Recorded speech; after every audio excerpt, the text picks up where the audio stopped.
Hi guys, today in science we're going to continue learning about how wonderful these kingdoms are, and today we're going to talk about specifically one more time fungi, but this time we're going to see how it's good and how is it bad. Okay, so as you can see, the title says fungi, the good and the bad, and I want you to open up your book to page 68 so we can start working.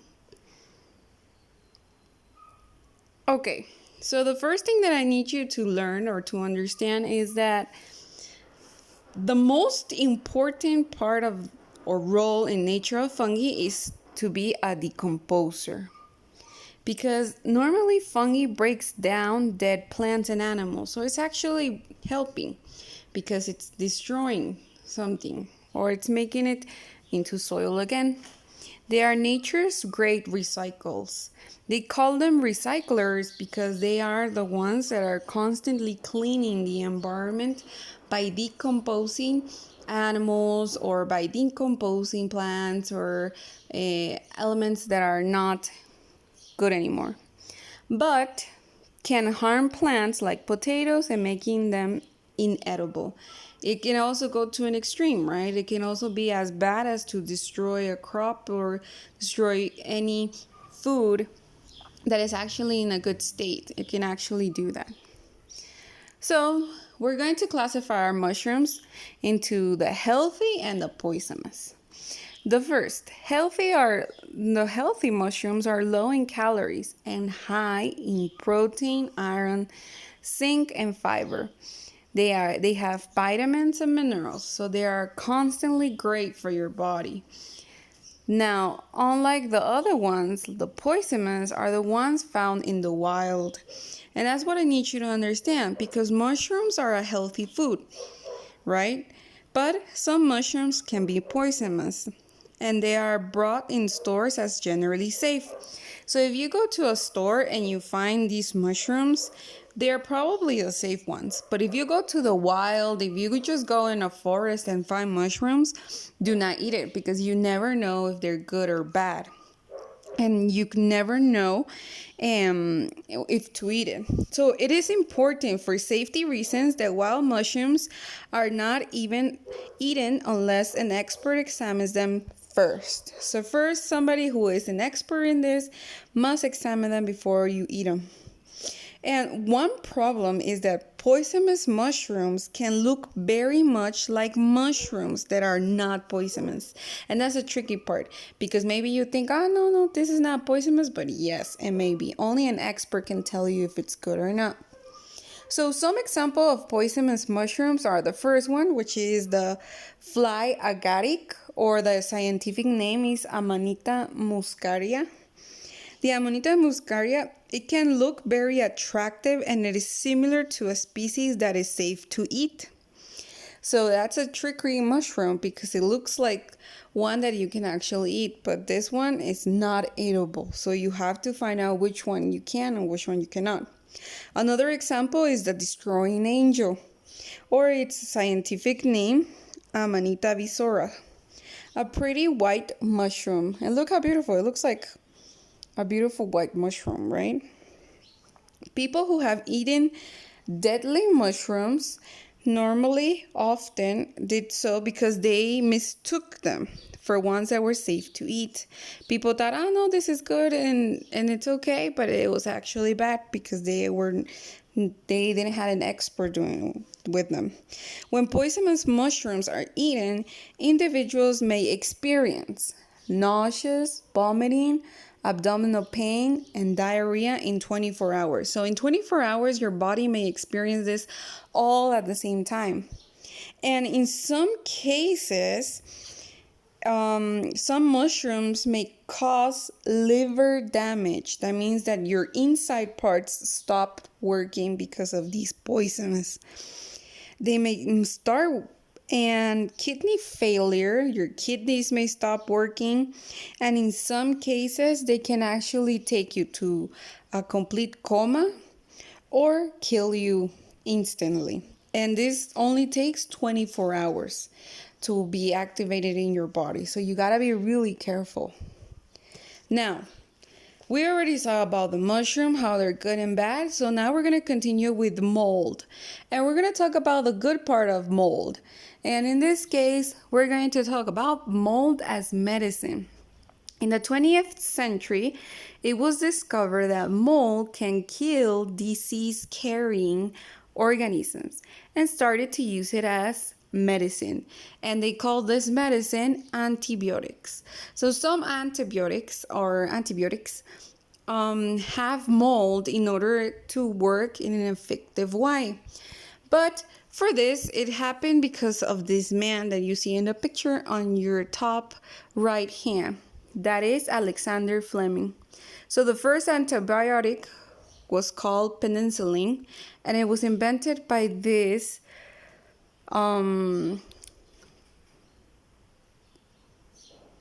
antibiotic scientist. So this happened during World War I. Alexander Fleming, who was born in 1881 and died in 1955, and other British bacteriologists went to France to set up a hospital lab. They were helping soldiers with infection. He was assigned to go to France, and he said, well, with other doctors, to put a hospital where they can treat these soldiers that were fighting in the war. But in 1928, he was researching the influenza virus. Something like what is happening right now with the coronavirus. During that time, they didn't know what it was, and it was killing a lot of people because it was a virus that was in the atmosphere. So people were dying. And he saw that mold had accidentally developed on a dish where he was growing bacteria, like the dish that you see in the picture. Look, there was mold, and it actually started to develop into it. So what was happening? This just happened by an accident. So he had discovered that the mold was destroying the bacteria.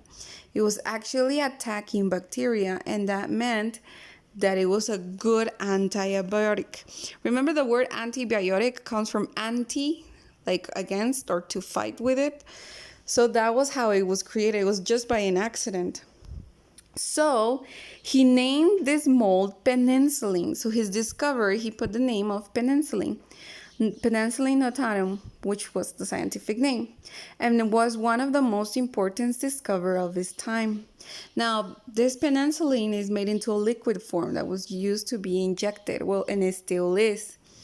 Penicillin was the first antibiotic drug used to treat soldiers in World War II. So imagine, guys, he started to working with soldiers in World War I, and he actually discovered this until World War II. And it saved a lot of lives by fighting many infections, because the majority of soldiers that went to hospitals didn't die because of bullets or fighting, but the majority end up dying because of the infections that they would get, because they didn't have this vaccine that would actually help their body to fight the bacteria. So when Fleming did this, it actually helped a lot of soldiers that maybe just had an open arm or an open leg. They would inject him and they would actually survive. So it was a great discovery for this time. But then there's another drug called Cyclosporin comes from a fungus, and it is used for patients who have an organ transplant. It leaps their bodies, accepts the new organ. So this is also like a liquid form, but it's made from a fungus. It's a bacteria from the fungi kingdom. And this fungus is made into this liquid form. And they do this when they're trying to do a transplant. It can be an organ transplant. So they inject this in the body, and then this helps the body accept the new organ in.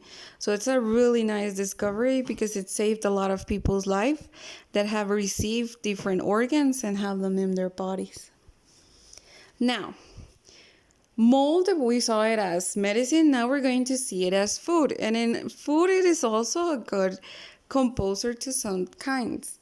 For example, the blue beans in a cheese, such as the Roquefort, are actually a mold, a type of penicillin that is added to the cheese. This is not injected, obviously. It is more used in the substance of making this cheese.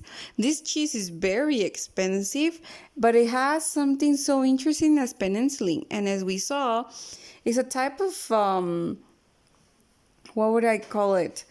A mold that is used to make its color and to look like that and have its constantly. Now, the chamber cheese, look at the picture, is made by spreading penicillin all over as it ripens. So look at that cheese. That cheese is delicious, guys. If you ever have the opportunity of eating it, it's really, really delicious.